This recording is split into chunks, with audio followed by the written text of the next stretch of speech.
Bom dia, gente. Tudo bem com vocês? Como vocês se sentem? Vocês estão bem? Me contem um pouco mais sobre isso. E aí, conseguiram descansar? Praticaram alguma coisa em casa ontem? Assim, chegaram em casa, vou fazer perguntas abertas hoje. Rolou alguma coisa ou não? O papo fluiu ou foi só aquelas perguntas fechadas? Perfeito. Gente, mais uma vez nós estamos aqui para nós reafirmarmos o nosso comprometimento com a missão, com Cristo, aprendermos a nos relacionarmos com as pessoas, sermos influentes, influenciar vida e discipular. Essa é uma missão que primeiro nasceu no coração de Deus e nós temos a certeza que Deus tem capacitado cada um de nós, o Espírito Santo tem atuado na vida de cada um de nós para que mudanças possam acontecer, para que pessoas possam ser contagiadas. E é uma alegria, nós temos 5 plantios: Vila Isabel, Comunidade Haitiana, Mercês, Parque dos Lagos e Start. E a gente tem a certeza de que em cada um desses lugares, pessoas serão alcançadas pelo Evangelho. Mas para isso nós precisamos deixarmos ser usados pelo Deus. E a gente comentou muito ontem que isso começa na nossa devoção diária. Que isso começa naquele momento que nós temos com o nosso Deus, nos abastecendo. Nós não conseguimos entregar nada daquilo que nós não temos. Por isso que a gente precisa entregar a nossa vida. Todos os momentos que nós passamos ontem, durante o dia todo, nós passaremos hoje pela parte da manhã, nós temos a certeza que deve ocasionar alguma mudança em nossa vida. Nenhum de nós somos perfeitos. Todos somos falhos, temos sempre coisas a corrigir. E a gente percebeu bastante ontem, né? A gente não sabe muitas vezes nem conversar. A gente não sabe construir um relacionamento. Mas existem vários materiais. Ontem no check-out, muitas pessoas falaram que uma das coisas que tiraram foram ferramentas. Ferramentas para aplicar na vida, para viver o acorde de uma forma de uma vida missional. A gente tem dificuldade de construir relacionamentos. Como que eu vou bater na porta do meu vizinho? Como que eu vou poder influenciar a vida para ele? Sendo que eu não consigo nem conversar dentro de casa 1 minuto. Mas a gente tem a certeza que é o Espírito Santo que está nos capacitando e nos usando. Nós temos a presença do pastor Eliezer Ramos, nosso presidente aqui da associação. Muito obrigado, pastor, por estar aqui conosco. O pastor Luiz, pastor Marcelo, pastor Palu, está por aqui também. O Emanuel, nós temos uma presença ilustre do Emanuel, filhinho do pastor Palu. Já ouviram ele cantar já agora no início. E eu convido você agora a fechar os seus olhos e nós orarmos ao nosso Deus, pedindo para que Ele se faça presente e possa tocar a vida de cada um de nós. Querido bom Pai, nós adoramos a Ti agora por meio da oração e entregamos o nosso coração em Tuas mãos, ó Pai. Nós queremos convidá-lo para que a Tua presença esteja aqui conosco, Pai. E que cada palestra, cada devocional, Pai, cada coisa que for apresentada possa ser para a Tua honra e para a Tua glória, Pai. Que possamos a cada dia, Pai, moldar o nosso ser. Possamos nos aprimorar, Pai, para o avanço do Teu reino. E por isso, Pai, nós queremos nos colocar inteiramente à disposição do Teu Santo Espírito. Porque nós temos a certeza, Pai, que nós seremos transformados. Que a nossa família será transformada. E que as pessoas que estão à nossa volta, Pai, entenderão que nós somos representantes de Ti, Pai, aqui nessa terra. Nos use, Pai. Nós nos colocamos mais uma manhã, mais uma vez à Tua disposição e lhe convidamos e oramos no Teu santo e poderoso nome. Amém. Pastor Eliezer irá nos conduzir uma meditação agora e que teu coração possa estar aberto.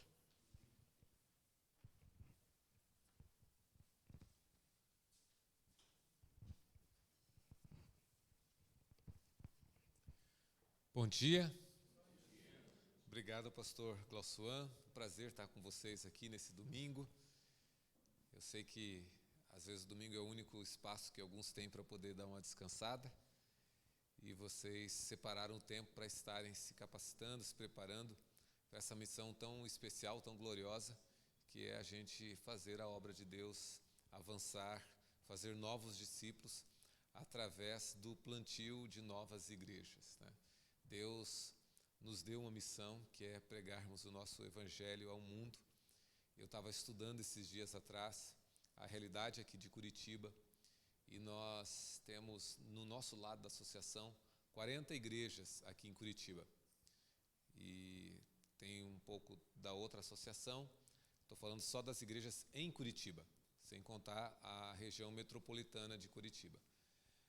Então, 40 igrejas. Dessas 40 igrejas, apenas 2 grupos.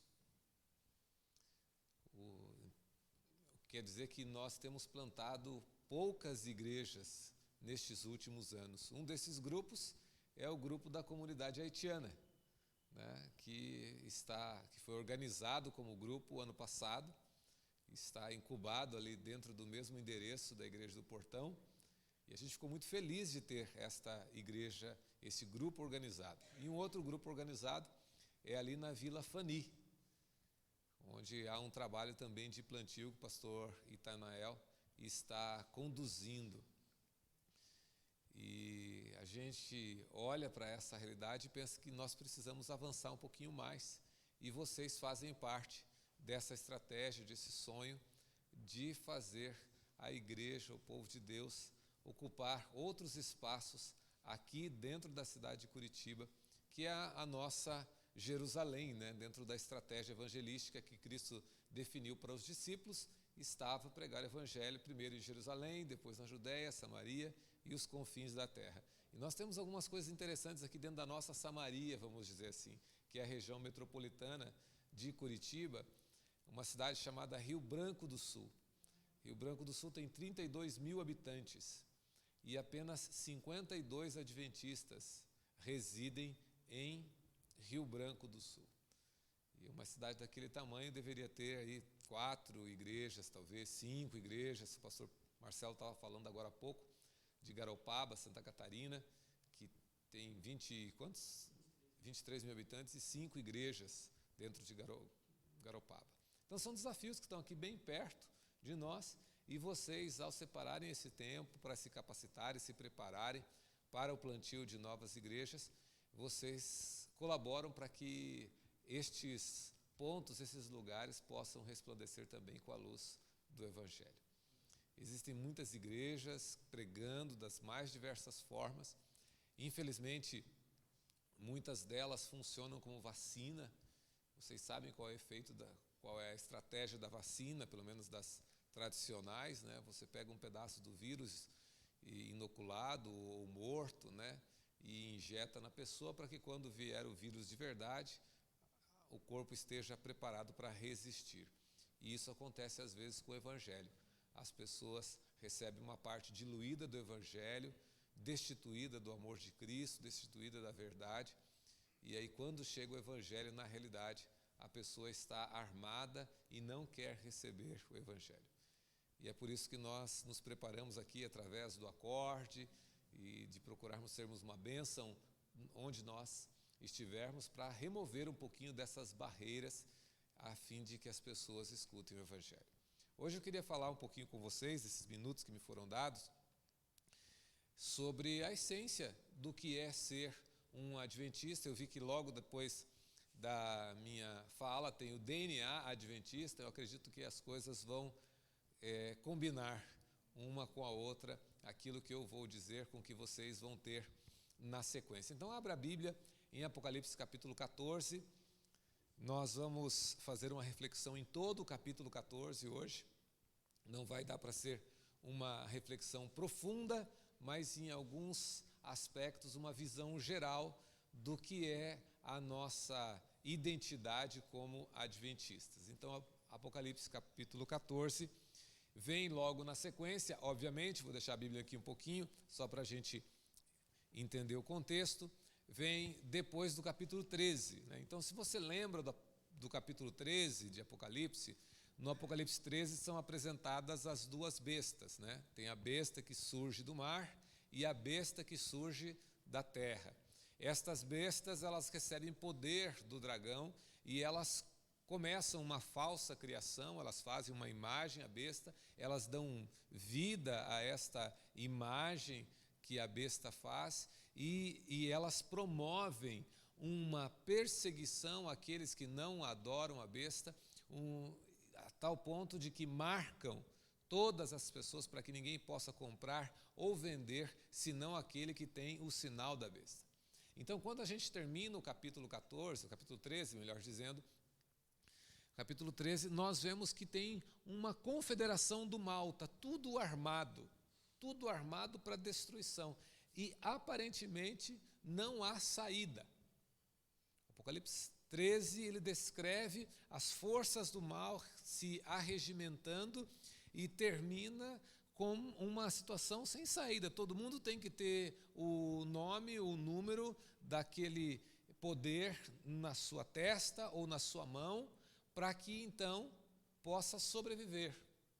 E é nesta sequência que aparece então a visão de João. Ele para de olhar para o que Satanás está fazendo, o que o dragão está fazendo, o que a besta está fazendo, e ele é chamado a atenção para olhar para o que está acontecendo no trono de Deus. Ele é agora, os seus olhos não olham para a terra, mas olham para o céu. E ele diz assim, capítulo 14, verso 1, olhei e eis o Cordeiro em pé sobre o monte Sião, e com ele 144.000, tendo na fronte escrito o seu nome e o nome do seu pai. Aqui já começa o contraste com o capítulo 13, porque enquanto alguns estavam recebendo ali a marca da besta, João olha e vê um grupo de pessoas que tem escrito o nome de Cristo na testa. Carregam o nome de Cristo. Ouvi uma voz do céu como a voz de muitas águas, como a voz de grande trovão, e também a voz que ouvi era como de arpistas quando tangem sua harpa. Entoavam um novo cântico diante do trono, diante dos 4 seres viventes e dos anciãos, e ninguém podia aprender o cântico, senão os 144.000 que foram comprados da terra. São estes os que não se macularam com mulheres, porque são castos, são os seguidores de Cristo, ou melhor, do Cordeiro, por onde quer que ele vá, são os que foram redimidos dentre os homens, primícias de Deus e para o Cordeiro, e não se achou mentira na sua boca, nem mácula. Então, o contraste aqui é completo, e eu digo aqui que o capítulo 14, ele está escrito de maneira inversa. Ele começa pelo fim. Essa visão que nós lemos agora, ela é o fim, porque os 144.000 estão ali com o Cordeiro, cantando um cântico que só eles podem cantar, porque venceram o mal, venceram a perseguição, venceram a besta, venceram o falso profeta, venceram tudo, e eles estão cantando. Eles estão louvando a Deus, o que dá a ideia de que o pecado, o sofrimento, a perseguição, o poder de Satanás, tudo terminou. Porque eles estão cantando junto do Cordeiro e junto dos anciãos. É uma cena de celebração, é um culto no céu. É a cena que todos nós gostaríamos de ver. E aí o capítulo continua dizendo como é que essa cena se tornou possível. E ela se torna possível, então, através da descrição, primeiramente, das 3 mensagens que Deus concede. Aí nós voltamos à resposta que Deus dá a toda aquela armação que Satanás faz, a todo aquele arcabouço de perseguição, é descrita através das 3 mensagens angélicas, ou melhor, a mensagem de Deus é um povo, é um movimento. Porque esta expressão anjo, ela não é uma expressão literal, não é que realmente um anjo estava cruzando o céu, mas Deus descreve aqui um movimento de abrangência mundial, um movimento urgente, um movimento que entende que tem pouco tempo para fazer um grande trabalho. Por isso o capítulo 14, verso 6, diz assim, vi outro anjo voando pelo meio do céu, tendo um evangelho eterno para pregar aos que se assentam sobre a terra e a cada nação, tribo, língua e povo, dizendo com grande voz, temei a Deus e dai-lhe glória, pois é chegada a hora do seu juízo, e adorai aquele que fez o céu, a terra, o mar e as fontes das águas. Então, Primeira lição que eu queria que nós tirássemos hoje de manhã aqui juntos é que quando nós vemos o círculo em volta de nós se apertar por perseguição, por oposição, por armadilhas de Satanás, por ideologias que estão inundando a terra, de tal maneira que parece que não vai ser possível ser cristão daqui mais algum tempo, não teremos saída. Quando a gente olha às vezes para a frieza de alguns membros da igreja, para o sumiço de outros diante de uma situação, ou para mesmo com o pecado dentro de nós, nós temos que olhar para a cena futura, nós temos que olhar para aquilo que Deus tem já reservado para nós, e nós temos um quadro. Neste quadro tem 144 mil pessoas, e não é um número literal, quer dizer um número de todas as tribos. Estas 144 mil já foram vistas como salvas. Então, quando o cerco se aperta diante de nós, nós precisamos estar olhando para o céu, olhando para aquilo que Deus escreveu em relação ao nosso futuro. E aí começar a relembrar como que a gente chega lá. Como é que a gente chega nessa cena futura? Como é que a gente chega na cena gloriosa de estarmos em pé ao lado do Cordeiro? A primeira coisa é lembrar do Evangelho eterno. Deus tem um evangelho que não foi produzido agora, temos um problema, vamos sentar e vamos resolver. Não, Deus tem uma mensagem que se estende, um plano de salvação que se estende antes mesmo do pecado. Nós precisamos lembrar que para a gente chegar lá, nós olhamos para o Evangelho. Ele não precisa ser reescrito, ele não precisa ser reinterpretado, ele não precisa ser atualizado. É o Evangelho eterno, o Cordeiro que foi morto. É o Evangelho que nos chama para adorar aquele que é o Criador de tudo. O ser humano, através da ciência, ele busca compreender como é que funciona o mundo, como funciona a vida, como funcionam os astros, como funciona esse universo, e produzem colisores de hadrons, para que vamos simular agora o Big Bang, e vamos fazer grandes equipamentos, grandes telescópios, para podermos entender o que está acontecendo no universo. Mas nós, como cristãos, nós não estamos preocupados com isso, porque nós adoramos o Criador. Eles estão tentando entender como funciona, mas nós adoramos aquele que fez. As pessoas querem entender o que está acontecendo com o nosso corpo, com a nossa vida, o nosso cérebro mesmo é um mistério para muitas pessoas, mas nós adoramos o Criador. E esta essência da primeira mensagem angélica, né? Enquanto Satanás busca uma falsa adoração a uma criatura, a uma imagem, a um falso poder que exige que as pessoas se dobrem diante deles, nós convidamos as pessoas a adorarem o Criador de todas as coisas. O Evangelho eterno para pregar a todos os que se assentam sobre a terra, dizendo que chegou a hora do seu juízo. E a gente sabe o que significa juízo. Juízo é salvação. Juízo é salvação. Salvação para aqueles que estão sendo perseguidos pelo poder do mal, que estão sendo impedidos de adorarem a Deus de sã consciência. O juízo é para aqueles que se escondem pelos montes, pelos rios, pelas matas. O juízo, ele é a favor, ele é um juízo de libertação. A gente às vezes se espanta com a mensagem de que nós estamos vivendo nesse tempo de juízo que começa pela causa de Deus e que pode estar passando o meu nome, o seu nome lá nesse momento. E glória a Deus se estiver passando o nosso nome, porque o nome que estiver sendo analisado é o nome que vai ser confirmado. O juízo começa pelos salvos. Deus colocando lá a lista, fixando a lista daqueles que são salvos, daqueles que vão estar em pé diante do Monte Sião.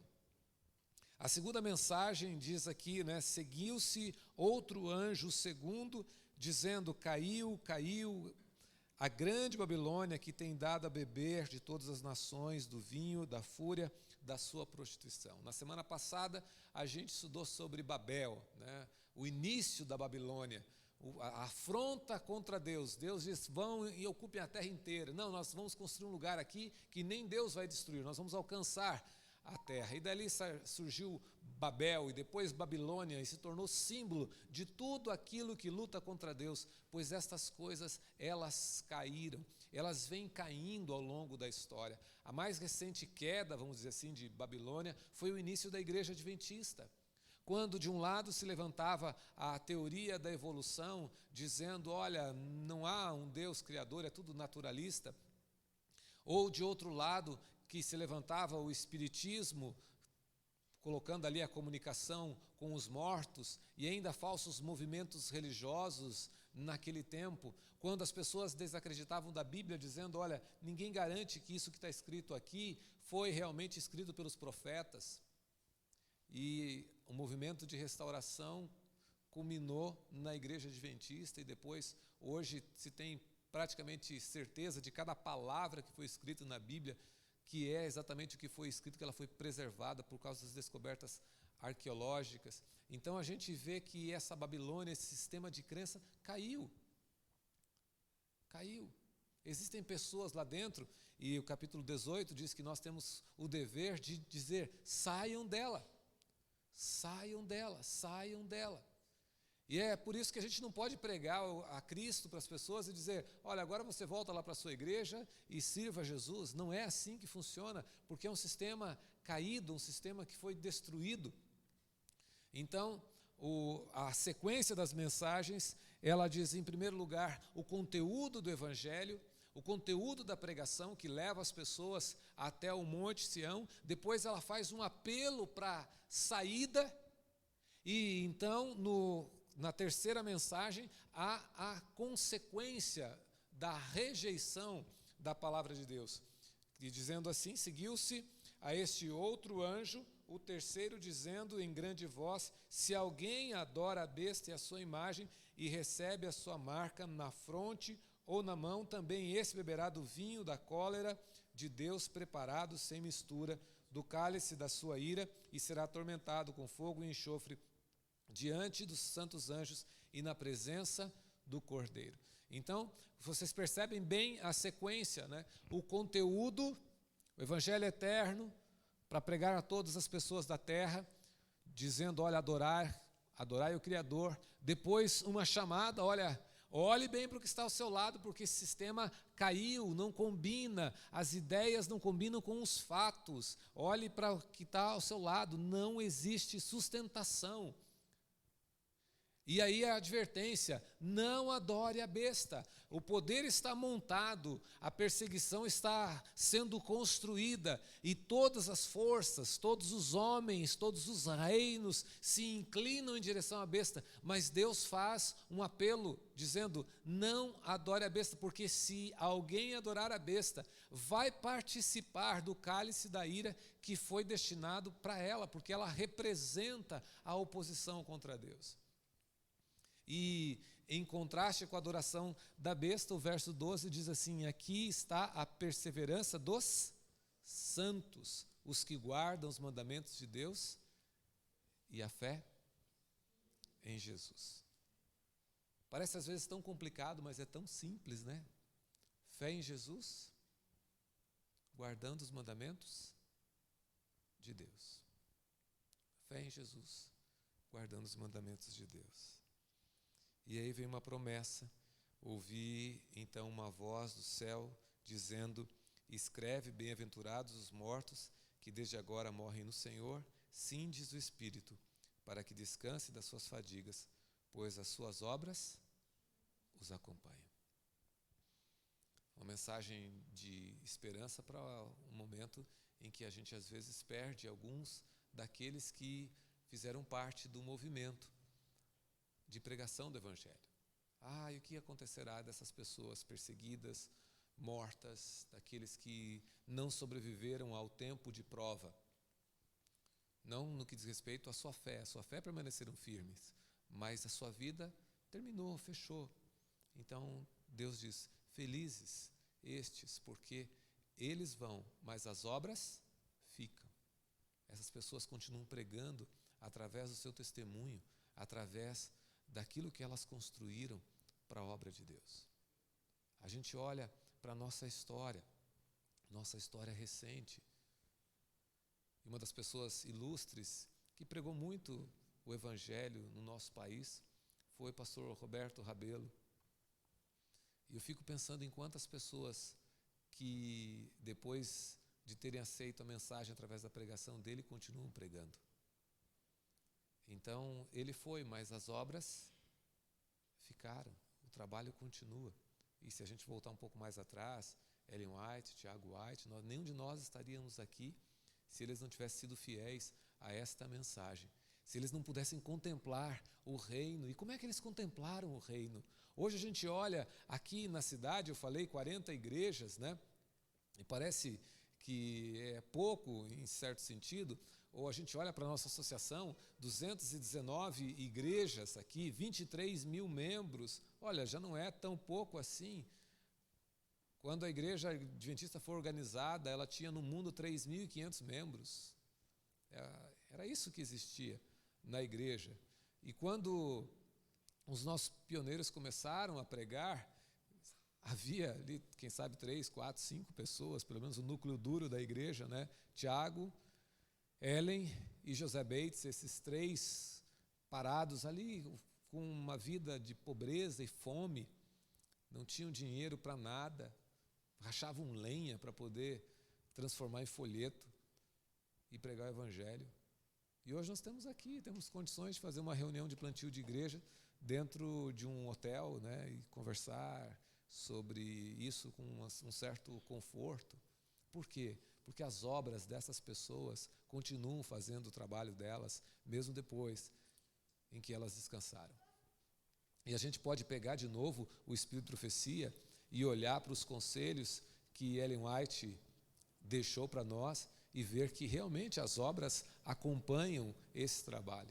Hoje de manhã, na meditação, quando falava ali sobre a luta do bem e o mal, quando a gente está pregando o Evangelho para alguém, os anjos maus se arregimentando em volta da pessoa para produzir trevas e a pessoa não ser evangelizada, e aí Deus respondendo à oração da pessoa, enviando anjos magníficos para libertar aquela pessoa, descrevendo essa batalha entre o bem e o mal. E a gente olha para esses textos, olha para aquilo que Deus já fez ao longo da história e a gente pode realmente participar da bem-aventurança dessas pessoas, das obras que elas fizeram. Nós não conhecemos, seja Ellen White, ou seja Pedro, Paulo, nós não tivemos o privilégio de participar do momento do testemunho de Estevão, mas nós vivemos sob o efeito das obras que eles produziram. E nós podemos também fazer o mesmo. Através do nosso testemunho, da nossa dedicação, Deus ajude, nós sonhamos com isso, que é ver Jesus Cristo voltar em nossos dias, sem experimentar a morte. Mas mais importante do que isso, é nós construirmos uma vida que pregue muito mais do que aquilo que nós falamos. E quando a gente planta uma igreja, quando a gente discipula alguém, nós estamos fazendo com que as nossas obras, elas permaneçam. E elas permanecem na vida das pessoas que nós tocamos, que nós levamos o Evangelho de Cristo. E uma vida pode fazer grandes coisas, pode fazer a diferença. Bem, fechando o capítulo aqui, como eu disse, a gente ia ter uma visão geral do capítulo hoje. Olhei e eis uma nuvem branca, e assentado sobre a nuvem um semelhante ao Filho do Homem, tendo na cabeça uma coroa de ouro e na mão uma foice afiada.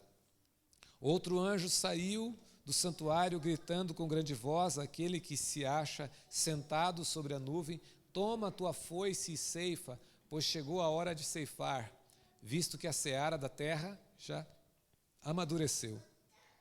E aquele que estava sentado sobre a nuvem passou a sua foice sobre a terra, e a terra foi ceifada. Aqui o trigo é levado, e esta é uma outra forma de falar da volta de Jesus. Então, a sequência das mensagens, né, nós temos a proclamação das 3 mensagens angélicas, nós temos uma promessa àqueles que perseveram e àqueles que talvez não viram as 3 mensagens concluírem seu trabalho, mas aí vem a volta de Jesus, quando são reunidos os filhos de Deus, o trigo é recolhido. Daí vem a última visão do capítulo 14, então saiu do santuário, que se encontra no céu outro anjo, tendo ele mesmo também uma foice afiada. E saiu ainda do altar outro anjo, aquele que tem autoridade sobre o fogo, e falou em grande voz ao que tinha a foice afiada, dizendo: toma a tua foice afiada e ajunta os cachos da videira da terra, porquanto as suas uvas estão amadurecidas.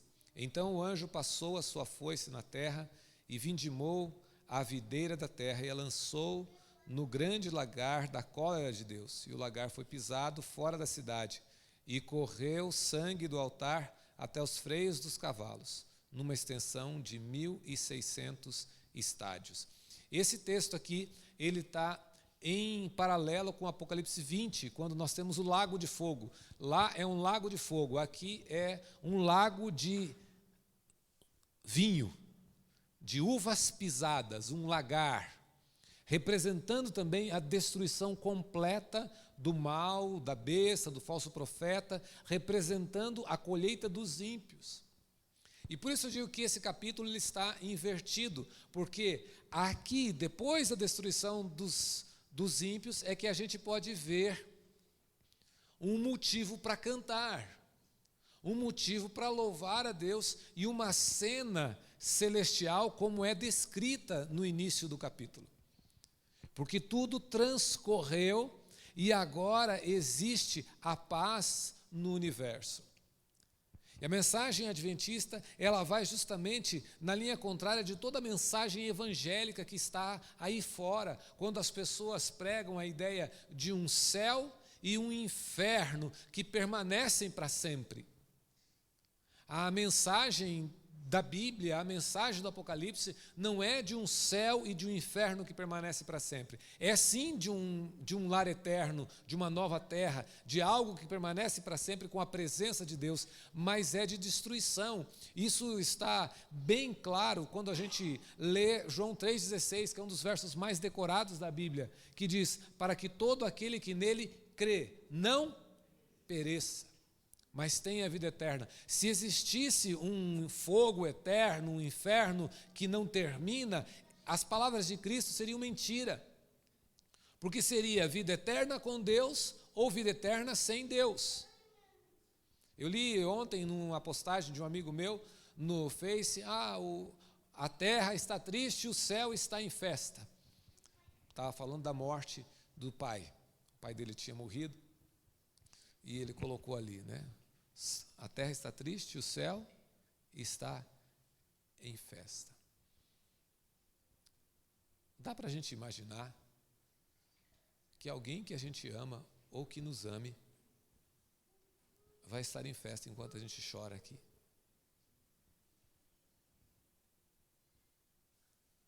Ontem foi um dia difícil para mim. À tarde, o telefone tocou, era meu primo, e ele disse: olha, a polícia foi lá no apartamento do seu irmão, e eu vou lá ver o que aconteceu. E ele foi lá. E a polícia tinha ido lá por causa de uma denúncia de um arrombamento numa cidade vizinha, a cidade de Xaxim, e furto de algumas coisas. Então chegou lá no apartamento do meu irmão, encontrou as coisas furtadas, o carro que tinha sido usado para o furto, e ainda encontrou 110 quilos de maconha. E ele foi preso. A minha mãe faleceu ano passado, 2021, dia 11 de março. Tem como olhar para a crença de que existe um céu e ela está ali no paraíso e vendo o filho sendo preso,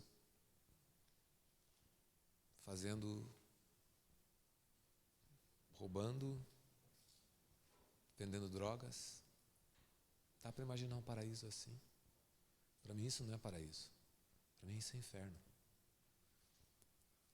A Bíblia ela fala que existe sim um céu onde nós estaremos, mas ela ensina que o mal vai ter o seu ponto final. Ponto final.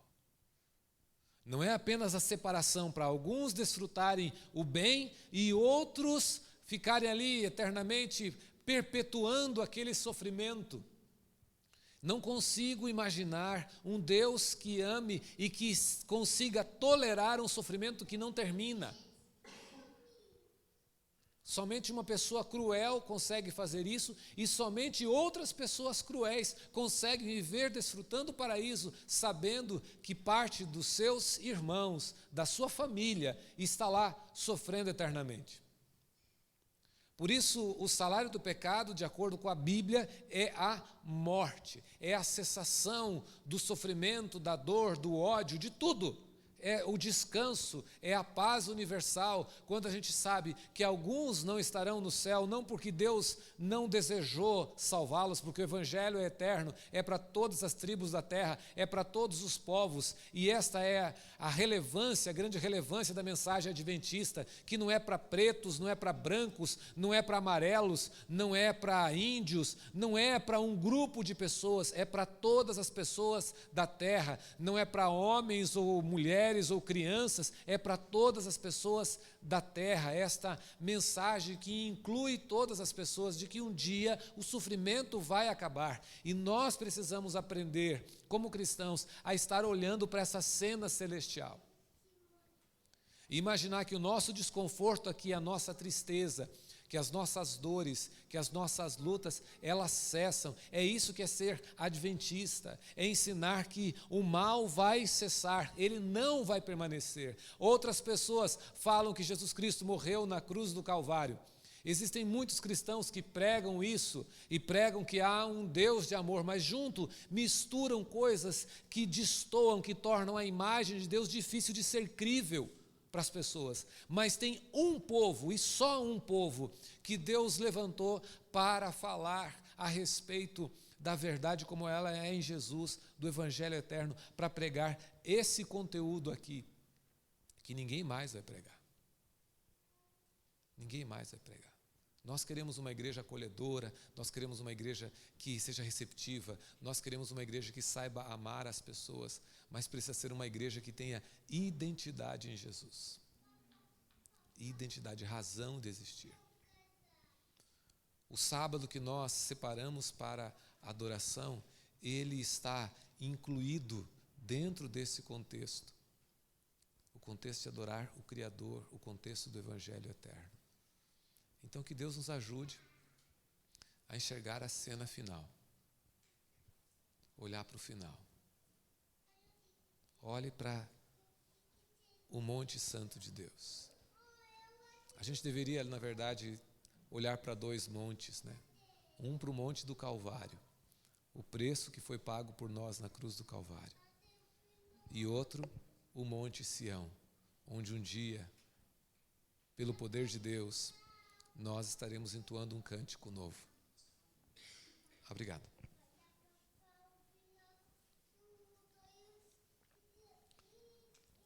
Nós estaremos entoando um cântico que somente nós mesmos vamos aprender, porque só nós sabemos o que é lutar contra o pecado.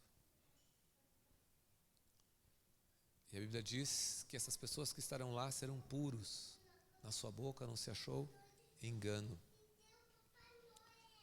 E pode parecer que seja impossível de eu estar lá, porque talvez eu não esteja totalmente puro, ou você não esteja totalmente puro. Mas o sangue de Cristo nos purifica de todo o pecado e nos dá condições de habitar o Monte Santo de Deus. Então que Deus nos ajude, que nós sejamos fiéis à missão que Ele nos confiou, de anunciar esse Evangelho a todas as pessoas da terra. Vamos orar? Senhor nosso Deus, obrigado pela Tua palavra, obrigado pela missão que o Senhor nos concedeu e obrigado por nos antecipar cenas do futuro contigo. Sabemos que existem momentos ainda de muita tensão que vamos viver nesse mundo, mas confiamos naquele que venceu o mundo e cremos que através do sangue de Jesus Cristo todos nós podemos vencer também. E nós queremos encontrar outras pessoas para preparar para esse grande dia, para a ceifa, momento da volta de Jesus. Nós queremos fazer parte desse primeiro grupo, Senhor, o grupo daqueles que vão para viver contigo e anunciar para outras pessoas que há lugar para elas também. Abençoa, Senhor, todo esse dia de capacitação, de orientações aqui, e que isso nos anime cada vez mais a avançar na pregação do Evangelho. Em nome de Jesus. Amém.